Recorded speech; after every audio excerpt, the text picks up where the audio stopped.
Irmãos, graça e paz, boa noite a todos. Eu gostaria de convidar os irmãos a abrirem a palavra de Deus em Miqueias, capítulo de número 7. Miqueias está entre Jonas e Abacuque. Ajudei vocês, né? Miqueias, capítulo 7. Vamos ler dos versículos de número 1 a 7. Eu gostaria de convidar a igreja, em reverência à palavra de Deus, a se colocar de pé. Eu vou ler o texto e peço aos irmãos que, com reverência, possam escutar a leitura do texto. Diz assim a palavra de Deus: a corrupção moral de Israel. Ai de mim, porque estou como quando são colhidas as frutas do verão, como os rabiscos da vindima. Não há cacho de uvas para chupar, nem figos temporãos que a minha alma deseja. Pereceu da terra o piedoso, e não há entre os homens um que seja reto. Todos espreitam para derramarem sangue, cada um caça seu irmão com rede. As suas mãos estão sobre o mal, e o fazem diligentemente. O príncipe exige condenação, o juiz aceita suborno, o grande fala dos maus desejos de sua alma, e, assim, todos eles juntamente urdem a trama. O melhor deles é como um espinheiro, o mais reto é pior do que uma sebe de espinhos. É chegado o dia anunciado por tuas sentinelas, o dia do teu castigo. Aí está a confusão deles. Não creais no amigo, nem confieis no companheiro. Guarda a porta de tua boca àquele que reclina sobre o teu peito, porque o filho despreza o pai, a filha se levanta contra a mãe, a nora contra a sogra, os inimigos dos homens são as da sua própria casa. Eu, porém, olharei para o Senhor, e esperarei no Deus da minha salvação. O meu Deus me ouvirá. Louvado seja o Senhor. Abaixe sua cabeça. Senhor, muito obrigado pela tua palavra, porque ela é maravilhosa, santa, Deus. Mais precioso, Senhor, que o maior tesouro desta terra. Mais desejoso, Senhor, de que o alimento mais precioso dessa terra. Senhor, por favor, Senhor, fala aos nossos corações através da tua palavra, de forma poderosa. Que haja temor, que haja reverência, Senhor, que haja salvação nessa noite. Que eu diminua e que Cristo seja exaltado. Pedimos assim, Senhor, para que Cristo seja glorificado nessa noite, em nome do Senhor Jesus. Amém. Podeis assentar, queridos. Eu gostaria de falar nessa noite sobre o seguinte tema que está aqui: uma nação sem justiça. Esperança para o povo de Deus em tempos de injustiça. O livro de Miqueias, meus irmãos, foi escrito há quase 3.000 anos atrás, mas é um livro atual. Ele traz uma mensagem que é forte, necessária e adequada aos nossos dias. Ele deveria ser notícia dos jornais, da capa dos jornais de hoje. Deveria ser assunto de discussão no plenário das câmaras dos vereadores, dos deputados e do Senado, nas tribunas da justiça dessa nação e, principalmente, deveria ser motivo de pregação no púlpito das igrejas. Queridos, Miqueias foi um profeta do Antigo Testamento no século 8 a.C., 800 anos antes de Cristo, originário de Moresete, em Judá, cerca de 30 quilômetros de Jerusalém. Contemporâneo, olha só, de Isaías, Oséias e Amós. Alguns intérpretes vão dizer que Miqueias era um fazendeiro, mas não tem como ter certeza, né, se ele era um caboclo. Alguns dizem que ele era um caboclo. Bem, Miqueias, como profeta de Deus, denunciou os pecados de Judá, principalmente da capital Jerusalém. Ele denunciou a injustiça social que tomava conta daquela sociedade, a corrupção que tinha tomado conta do palácio, do poder judiciário, dos corredores das igrejas e do templo, e profetizou a destruição de Jerusalém e Samaria, como também a restauração delas. E também profetizou a vinda de nosso Senhor Jesus Cristo, o Messias aguardado. Bem, aqui nesses versículos iniciais, queridos, nós vamos ver a descrição de Miqueias sobre como que era a sociedade da sua época. O que estava acontecendo na época de Miqueias, na cidade de Jerusalém, na terra de Judá, em Israel. E ele começa aí no versículo de número 1. Por isso eu peço para você ficar com a sua Bíblia aberta. Não fecha, porque nós vamos ler a Bíblia constantemente. Olha o que ele diz aqui. Ai de mim, porque estou como quando são colhidas as frutas do verão, como os rabiscos da vindimas. Não há cachos de uva para chupar, nem figos temporãos que a minha alma deseja. Ele começa dizendo assim, ai de mim. Ai de mim é um grito de lamento. Miqueias está lamentando, sua alma chora por causa do estado espiritual que se encontrava a cidade de Jerusalém. Tamanha era a degradação moral e espiritual daquela cidade. E ele vai exemplificar isso dizendo o seguinte, porque estou como são colhidas as frutas do verão. Não há cachos de uva para chupar, nem figos temporão que a minha alma deseja. O que significa isso, queridos? Miqueias está fazendo uma ilustração. Ele é como aquele homem que tem uma plantação e chegou o tempo da colheita. Então ele vai nos parreirais de uva, colhe as uvas e tentar colher uma uva e chega lá e não tem uva, não tem figo, não tem nada, não tem nenhum fruto. E ele fica escandalizado porque é tempo de colheita. Mas o que ele está querendo dizer aqui de forma mais profunda? Quando no tempo da colheita, os fazendeiros tinham que colher o fruto, porque nós temos que lembrar que Israel era uma nação agrícola, a economia corria em volta da agricultura. Então eles iam colher, e a lei de Deus dizia o seguinte, que quando eles fossem colhendo as uvas, colhendo os figos nas árvores, aqueles que estavam colhendo não podiam voltar para ver se ficou algum fruto para trás e colher novamente. Aqueles frutos que ficavam nas árvores deveriam ser deixados ali para os pobres e necessitados. Aqui está o que Miqueias está dizendo. Ele está dizendo assim, olha, quando passou a colheita, eu fui lá tentar ver se achava algum fruto e não tinha. O que significa isso? Miqueias estava dizendo que os pobres estavam sendo esquecidos. A lei de Deus estava sendo desobedecida. Na época de Miqueias, os fazendeiros, os colonos, os donos de terra, perderam suas terras, perderam suas fazendas, perderam suas casas, perderam suas famílias, eles não tinham liberdade, o pobre estava sendo oprimido com altas cargas tributárias. Os ricos, os governadores, os reis, os juízes, criaram um trama que tirava para roubar os pobres e os cidadãos da cidade. O que Miqueias quer dizer aqui? Que ele procurou fruto em Jerusalém. E que fruto foi que ele não achou? Foi o fruto da justiça.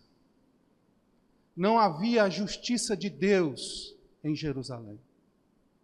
O fruto que ele ansiava encontrar, que Deus ansiava encontrar em Jerusalém, era o fruto da justiça, e não havia. Então Miqueias continua descrevendo o estado daquela sociedade. Olha o versículo de número 2. Pereceu da terra o piedoso, e não há entre os homens um que seja reto. Todos espreitam para derramarem sangue. Cada um caça seu irmão com rede. Queridos, ele diz assim: pereceu da terra o piedoso, e não há entre os homens um que seja reto. Miqueias olha para Jerusalém e fala como Elias falou no tempo de Acabe e Jezabel: Senhor, não tem nenhum, só sobrou eu. Não tem um crente em Israel, só sobrou eu, Senhor. Mas Deus lembrou a Elias que havia ainda 7.000 pessoas que não tinham dobrado os joelhos a Baal. Mas Miqueias se sentia na mesma situação em que Elias se sentia. Senhor, não tem um justo, não tem um reto nessa cidade. É isso que ele está dizendo, e ele continua: todos espreitam para derramarem sangue, cada um caça seu irmão com rede. Miqueias descreve a sociedade em que ele vivia, em que os homens se tornaram como um animal que caçava o seu próximo. Como um ladrão que ficava nas esquinas à espreita, esperando uma vítima para então roubarem. Essa era a situação de Jerusalém, e é isso que ele descreve. Queridos, mas será que isso talvez não seja nos dias de hoje, dos nossos tempos? Você se sente à vontade de andar nas ruas? Você tem coragem de ficar de noite esperando alguém na esquina? Você se sente confortável a andar pelas ruas com o celular na mão? A sensação que você tem é muitas das vezes que alguém vai te atacar, vai te roubar, que você vai ser assaltado. Não é essa a sensação que muitas das vezes nós sentimos? Essa era a sensação do povo no tempo de Jerusalém. Era o que estava acontecendo. O homem se tornou o caçador do homem. Queridos, quanto mais o pecador se afasta de Deus, mais ele se torna um animal que caça o seu semelhante. Miqueias então continua, queridos, no versículo de número 3. Olha o que ele diz aqui: as suas mãos estão sobre o mal e o fazem diligentemente. O príncipe exige condenação, o juiz aceita suborno, o grande fala dos maus desejos de sua alma, e assim todos eles juntamente urdem a trama. As suas mãos estão sobre o mal. Significa que as mãos, que é responsável pelo trabalho, o trabalho daquelas pessoas era apenas em maquinar o mal, em pensar o mal, em como enganar o outro, em como roubar, em como passar a perna, em como levar vantagem. Esse era o pensamento daquelas pessoas naquela época. E mais, eles não só pensavam isso, como eles faziam isso diligentemente, ou seja, eles faziam isso apressadamente e continuamente, todos os dias. Não havia quem confiar. E ele continua: o príncipe exige condenação, o juiz aceita suborno, o grande fala dos maus desejos de sua alma, e assim todos eles juntamente urdem a trama. O profeta está descrevendo a sociedade da sua época, dizendo que a corrupção daquela época começa de cima para baixo. Começa dos líderes, dos políticos, dos juízes, dos grandes empresários e desce para a sociedade, uma sociedade corrupta. Ele diz assim: o juiz exige condenação, os príncipes e os reis pediam suborno para condenar alguém, aceitavam isso, para apressar a condenação. Os juízes aceitavam suborno para assaltar, às vezes para assaltar alguém que era condenado, ou para condenar alguém mais rápido, ou para dar um jeitinho.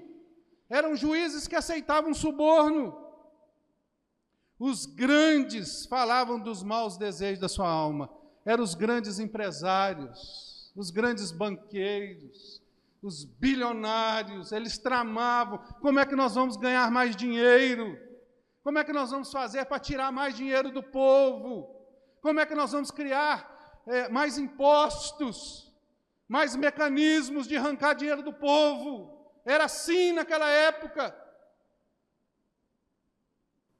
Mas o pior disso, Miqueias diz assim: todos eles juntamente urdem a trama. Todos eles, o rei, o príncipe, o juiz, os grandes empresários, estavam mancomunados nessa grande trama terrível contra o povo. Queridos, recentemente, o CNJ, o Conselho Nacional de Justiça dessa nação, está investigando 7 tribunais no Brasil por venda de induto, de sentenças por desembargadores e juízes que vendiam sentenças. Sabe para quem? Para facções criminosas e pessoas do tráfico. Muitas das vezes liberando essas pessoas de seus crimes. Um escândalo no judiciário do Brasil. E mais, queridos, não sei se você tem acompanhado o que tem acontecido na Nigéria. Só nesse ano de 2025, morreram cerca de 14 mil nigerianos, perseguidos por radicais muçulmanos e islâmicos, radicais islâmicos. Durante 14 anos, a imprensa diz que morreram cerca de mais de 50 mil cristãos na Nigéria. Mas a Missão Portas Abertas e os missionários dizem que já são cerca de mais de 300 mil pessoas. A ONU não fala nada, os jornais não falam nada, e quando o presidente da Nigéria foi arguído sobre isso, ele disse que era mentira, que não era verdade. Só que eu quero contar um negócio para você. Você sabe qual é a religião do presidente da Nigéria? Ele é muçulmano. E mais, queridos, outro dia eu estava vendo uma reportagem, uma mãe que estava sendo entrevistada, e o repórter perguntando assim: o que está acontecendo, que você está aflita? Eu estou aflita sim, meu filho desapareceu já tem 3 dias. Aí o repórter, condoído com a situação da mãe, falou: mas o que aconteceu? Não, ele saiu para trabalhar cedo, e até hoje não voltou, não tenho notícia dele, não me liga, não me fala, ninguém sabe dele. E o repórter vira para a cama, querendo fazer um drama, fala: você está vendo, gente, um trabalhador saiu para trabalhar nessa nação e não volta mais para casa, isso é um absurdo. Aí vira para a mãe e fala assim: mas me conta aqui, o que seu filho faz? Ele trabalha com o quê? Ela fala assim: não, ele pratica assalto, ele rouba aqui na região, mas ele saiu para assaltar e não voltou. Queridos irmãos, quando uma nação, as pessoas em posição de poder, os políticos, os juízes podem ser comprados para praticar a injustiça, essa sociedade desce para o fundo do poço. Quando numa sociedade as pessoas não sabem diferenciar o certo do errado e acham que o errado é certo, essa sociedade está a caminhos de passos largos para a destruição. Eu gosto muito de Rui Barbosa, conhecido como o Águia de Aia, porque as palavras são parecidas, Rui Barbosa, não sei se você sabe, ele foi ministro da Fazenda durante o governo do primeiro presidente do Brasil, Deodoro da Fonseca. Ele foi ministro da Fazenda. E ele acabou abandonando o cargo, porque ele não aguentou tamanho, isso nós estamos falando em 1889, tamanho era, naquela época no Brasil, a quantidade de pedido de suborno e de propina. E ele disse o seguinte, eu gostaria de ler aqui para os irmãos. Rui Barbosa disse o seguinte: de tanto ver triunfar as nulidades, de tanto ver prosperar a desonra, de tanto ver crescer a injustiça, de tanto ver agigantarem-se os poderes nas mãos dos maus, o homem chega a desanimar da virtude, a rir-se da honra e a ter vergonha de ser honesto. Nos tempos de Miqueias, meu irmão, ser uma pessoa de moral, de índole, honesta, de caráter, crente, era passar vergonha, era andar na contramão, era ser perseguido. Será que nós estamos distantes disso no nosso país ou no mundo? Miqueias, então, continua descrevendo a sociedade da sua época. Olha o versículo de número 4, por favor. O melhor deles é como um espinheiro. O que significa isso? Miqueias olha para a sociedade de Jerusalém e diz assim, olha, o melhor cidadão de Jerusalém aqui, o melhor, me aponta o melhor, ele é como um espinheiro. O que significa isso, queridos? O espinheiro, ele tem uma característica, ele dá flores, mas geralmente, ou quase nunca, dá frutos. Por isso que espinheiro é símbolo de infertilidade. Miqueias está dizendo o seguinte, que não havia ninguém que dava fruto de justiça naquela época. E ele continua dizendo, o mais reto é pior do que uma sebe de espinhos.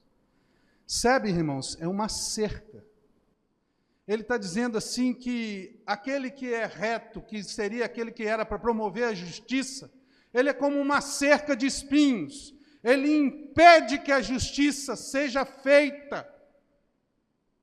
Ele é uma barreira para que a justiça seja feita.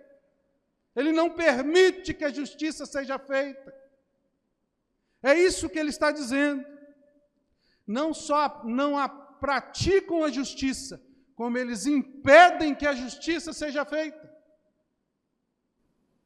Queridos, eu quero fazer um desabafo aqui. Eu sou empresário, não muito grande, mas sou um empresário nessa nação. E eu quero dizer para você o quanto o empresário sofre nessa nação para gerar emprego, para produzir renda, para trazer benefício para a sociedade.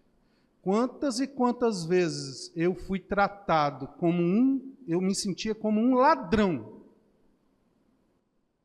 por coisas que eram do meu direito. Quase que eu tinha que ajoelhar e pedir por favor, para poder trabalhar e gerar emprego. Tendo todas as minhas contas, todo aquilo que me era exigido correto. Eles não só não fazem justiça, como impedem que a justiça avance.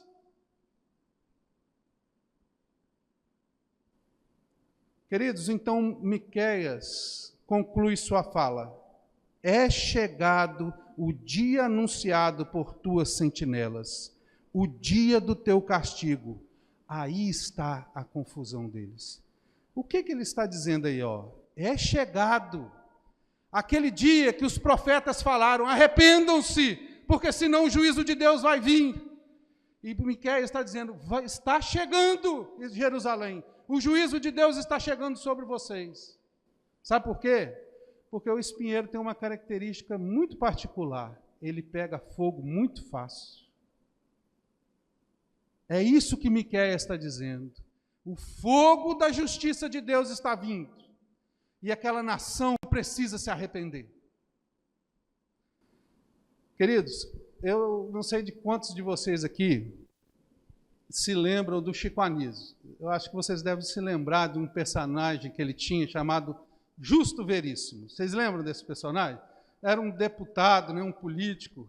Era muito engraçado porque ele era um corrupto, corrupto. E ele tinha uma frase que era um slogan, que era a sua frase, Oi? Ele falava o seguinte, eu odeio pobre, Eu quero que pobre se exponha. E num dos quadros do Chico Anísio, o repórter estava entrevistando e estava escandalizado com o deputado. E aí ele virou para o Justo Veríssimo e falou assim, mas deputado, o senhor não tem vergonha do que o senhor faz? Ele falou assim, eu tenho vergonha de não ter roubado mais.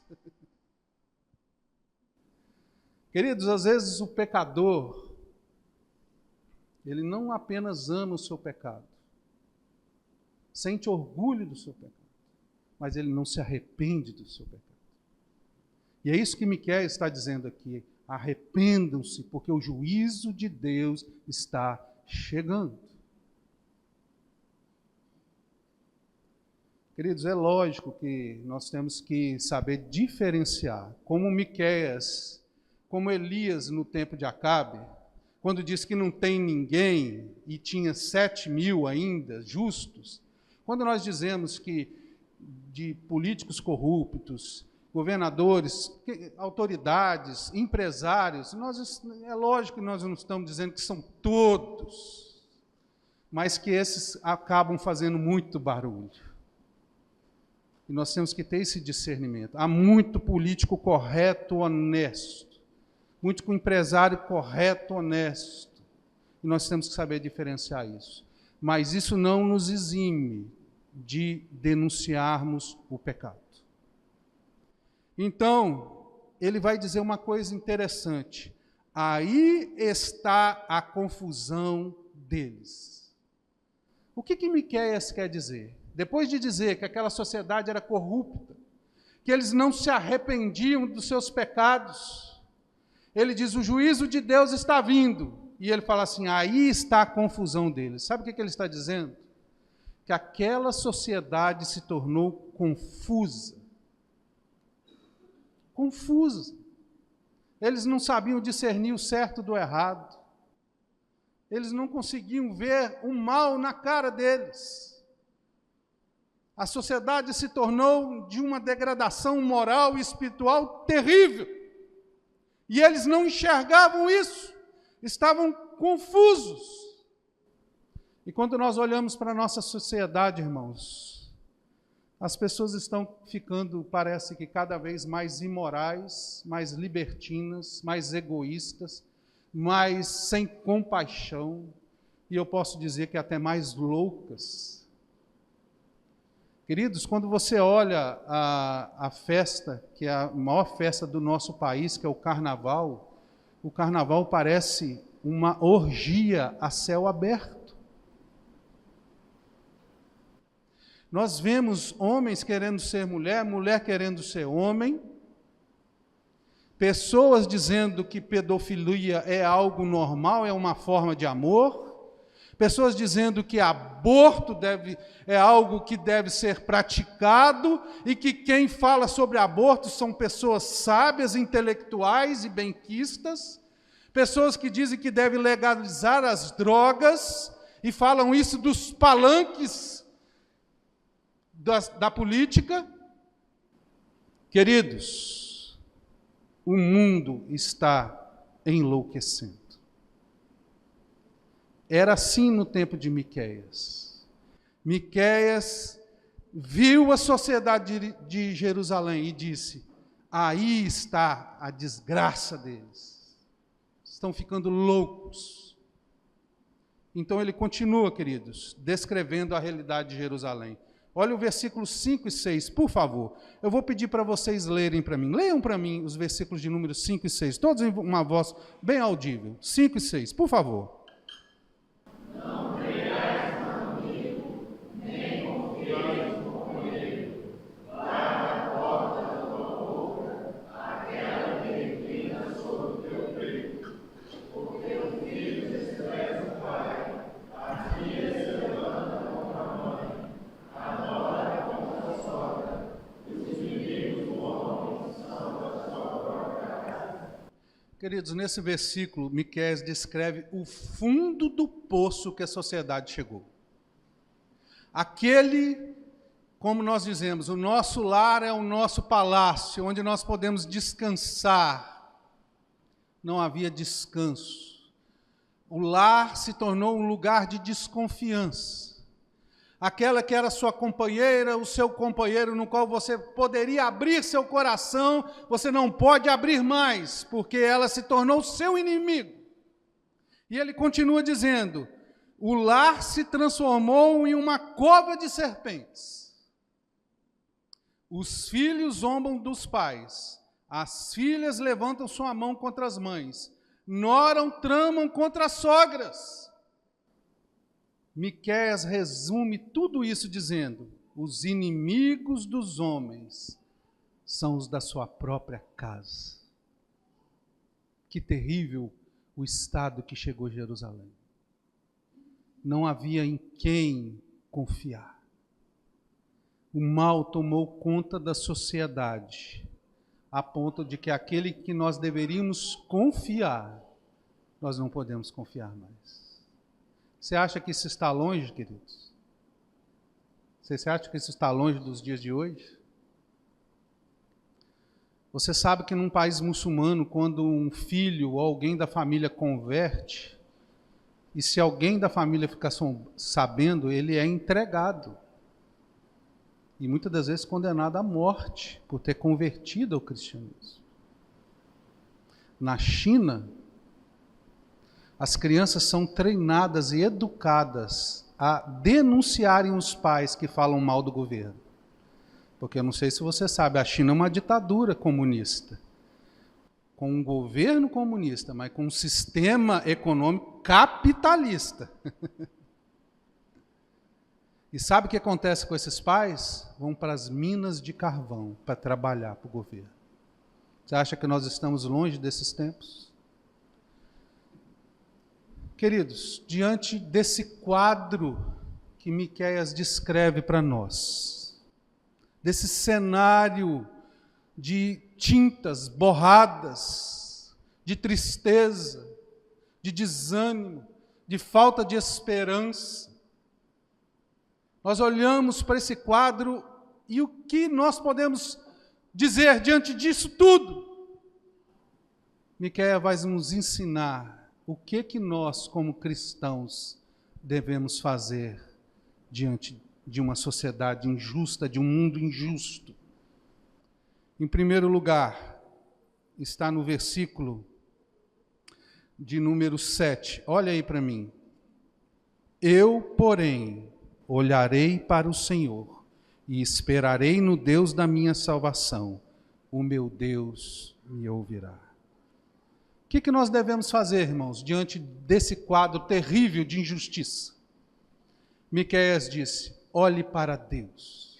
Eu, porém, olharei para o Senhor. Em primeiro lugar, olhe para Deus.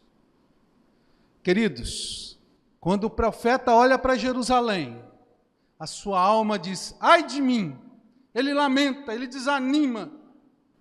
Mas quando ele olha para o Senhor, a sua alegria se renova. Por que, irmãos, devemos olhar para o Senhor? Porque o nosso Deus é fiel. Mesmo quando nós não somos fiéis, Deus permanece fiel. Louvado seja o Senhor. Queridos, Deus faz grandes coisas para aquele que olha para o Senhor. Eu não sei se você conhece a história do grande pregador batista do século XIX, Charles Haddon Spurgeon, conhecido como o príncipe dos pregadores. Esse homem foi um dos maiores responsáveis pelo avivamento na Inglaterra nessa época. Alguns dizem que somente ele, batizou mais de 14 mil pessoas. Só ele. Escreveu inúmeros livros, seus comentários são lidos até hoje, suas mensagens são faladas até hoje. Um homem de Deus, responsável a qual Deus usou pelo avivamento na Inglaterra para que aquela sociedade não caísse na degradação, para que o cristianismo não entrasse no liberalismo e a fé fosse perdida. Agora, você sabe como é que ele se converteu? Sabe como foi a conversão de Charles Haddon Spurgeon? Dizem que ele estava andando numa tarde de muita neve em Inglaterra, sentindo o peso do seu pecado na sua alma e no seu coração, angustiado, uma tristeza que tomava conta da vida dele, e ele não conseguia achar refrigério, nem sossego, nem nada que refrescasse aquela tristeza que ele tinha na alma por causa do seu pecado. E ele foi andando até que ele viu uma igreja metodista aberta. Entrou, tinha poucos membros. O pastor não tinha conseguido chegar por causa da nevasca. Quem pregou de improviso, foi um diácono, que era praticamente analfabeto.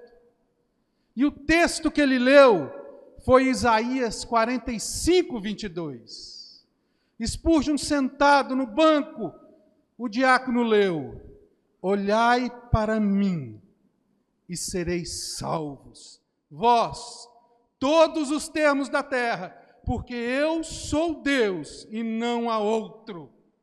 Spurgeon, quando ouviu aquilo, ele olhou para Jesus e seu pecado caiu, o fardo do peso do pecado caiu dos seus ombros, e a alegria tomou conta da sua alma, e ele entregou sua vida a Jesus, porque ele olhou para Jesus. Olhe para Jesus nessa noite. Você que não tem esperança, você que está desanimado, você que está triste, você que tem sentido o peso do pecado sobre os seus ombros, olhe para Jesus e será salvo. Olhe para Jesus. Oh, meus amados, o nosso precioso, o nosso mestre, o nosso Salvador é lindo. Olhe para Ele. Olhe para Ele. E Miqueias continua. A segunda coisa que nós devemos fazer: espere no Senhor. E ele continua: e esperarei no Deus da minha salvação. Queridos, o que Miqueias esperava? Ele esperava que Jerusalém se arrependesse dos seus pecados e se voltasse para Deus, que era grande em perdoar. Mas ele esperava também outra coisa. Olha o que diz aqui Miqueias 5, por favor. Olha o que diz aqui Miqueias 5, versículo 2. Olha o que diz aqui: e tu, Belém Efratas, pequena demais para figurar como grupo de milhares de Judá, de ti me sairá o que há de reinar em Israel, e cujas origens são desde os tempos antigos, desde os dias da eternidade. Versículo 4. Ele se manterá firme e apacentará o povo na força do Senhor, na majestade do nome do Senhor, seu Deus, e eles habitarão seguros, porque agora será ele engrandecido até os confins da terra. Versículo 5. Este será a nossa paz. Essa era a esperança de Miqueias, o Messias prometido, Jesus. Só Jesus, querido, pode mudar a vida de um maior dos pecadores e transformar ele no mais santo dos homens. Só Jesus pode mudar uma sociedade corrupta, ateísta, egoísta, em uma cidade santa que teme ao Senhor e ama o seu próximo. Mas você pode dizer nessa noite: ah, Luciano, está tão difícil esperar. Eu tenho esperado e está difícil. Querido, voltemos sempre para a palavra de Deus. Ela é o nosso refrigério, ela é nosso maior tesouro. Olha o que diz o Salmo 27, versículo 13. Eu creio que verei a bondade do Senhor na terra dos viventes. Versículo 14. Espera pelo Senhor. Tem bom ânimo e fortifique-se o teu coração. Espera, pois, pelo Senhor. Espera, não desanime. Mas, Luciano, está difícil. Isaías 40, 31. Aqueles que esperam no Senhor renovam as suas forças, sobem com asas como águias, correm e não se cansam, caminham e não se fatigam. Esperar no Senhor, irmãos, é renovar as nossas forças. E Miqueias continua, a terceira coisa que o crente deve fazer, o povo de Deus deve fazer, ore ao Senhor. Olhe para o Senhor, espere no Senhor e ore ao Senhor. Olhe que ele conclui dizendo assim, o meu Deus me ouvirá. O meu Deus me ouvirá. Miqueias busca o Senhor. Ele sabe que Deus ouve a sua oração, mas ele também sabe que Deus responde a sua oração. Jesus disse o seguinte, em Mateus 21, 22, e tudo quando pedirdes em oração, crendo, recebereis. Deus não somente ouve as nossas orações, meus irmãos, Deus responde às nossas orações. Louvado seja o Senhor. Agora, irmãos, o povo de Deus só irá entender o que é a oração e o poder da oração quando ela entender quem Deus é. E quem Deus é? Deus é soberano. Nada acontece sem a vontade de Deus. Queridos, oração não é apenas palavras ao vento. Oração é muito mais do que isso. É uma conversa marcada na agenda celestial de Deus.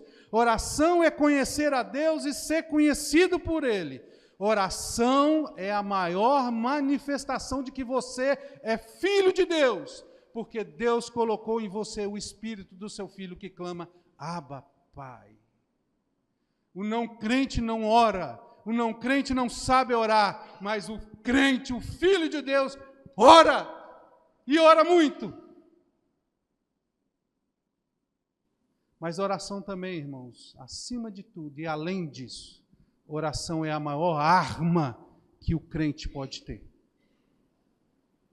Queridos, John Knox, o pai do presbiterianismo, ele é o pai da igreja presbiteriana. John Knox, um escocês do século XVI, que foi responsável pela reforma na Escócia. A rainha da Escócia disse a respeito de John Knox, que era um homem de grande oração. Ela disse o seguinte a respeito dele. Eu temo mais as orações de John Knox do que todos os exércitos reunidos da Europa. Aqui está o poder do povo de Deus, irmãos. A oração. O povo de Deus tem que orar, clamar ao Senhor.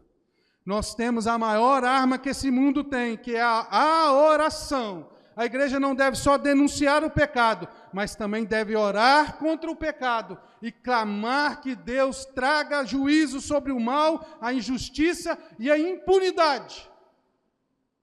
Por favor, queridos, abra sua Bíblia no Salmo 58. Abra, por favor. Eu sei que vocês estão cansados, mas nós já estamos terminando. Mas eu não posso terminar sem ler esse salmo. Salmo de número 58. Olha o que diz aqui. Salmo 58. Falais verdadeiramente justiça, ó juízes? Julgais com retidão os filhos dos homens? Longe disso. Antes, no íntimo, engendrais iniquidades, e distribuís na terra a violência de vossas mãos. Desviam-se os ímpios desde a sua concepção, nascem já se desencaminham, proferindo mentiras. Têm peçonha semelhante à peçonha da serpente, são como víbora surda que tapa os ouvidos, para não ouvir a voz dos encantadores, do mais fascinante em encantamentos. Ó Deus, quebra-lhes os dentes na boca. Arranca, Senhor, os queixais aos leões. Desapareçam como águas que se escoam, ao dispararem flechas, fiquem elas embotadas, sejam como a lesma que passa diluindo-se, como o aborto de mulher, não vejam nunca o sol, como espinheiros antes que vossas panelas sentam dela o calor, tanto os verdes como os que estão em brasa, serão arrebatados como por um redemoinho. Alegrar-se-á o justo quando vir a vingança, banhará os pés no sangue do ímpio. Então se dirá, na verdade há recompensa para o justo, há um Deus, com efeito, que julga a terra. Nós devemos denunciar o pecado, orar e clamar que Deus traga justiça. Eu queria concluir dizendo o seguinte, irmãos, que nós devemos, como Miqueias, nos tempos de Miqueias, vou orar ao Senhor e Ele me ouvirá. Ele me ouvirá. A igreja tem que entender que a igreja deve denunciar o pecado da nação, dos líderes, como fizeram os profetas do Antigo Testamento e como fez João Batista no Novo Testamento. Mas saibam que você vai ser perseguido. Saiba que as pessoas vão virar o rosto para você. Saiba que as pessoas vão te odiar. Mas nós não fomos chamados para alegrar ninguém. Nós fomos chamados para dar satisfação ao nosso Deus e pregar a sua palavra. Em segundo lugar, a igreja em tempos de injustiça deve olhar para o Senhor, esperar nele e orar. No tempo oportuno, Deus ouvirá o clamor do seu povo e agirá. Em terceiro lugar, há esperança para a nossa geração. Há esperança para você. Essa esperança só pode ser encontrada em Deus, nosso Salvador. Por isso, igreja do Deus vivo, espera em Deus, confia nele, e o mais Ele fará. Amém? Que Deus te abençoe grandemente.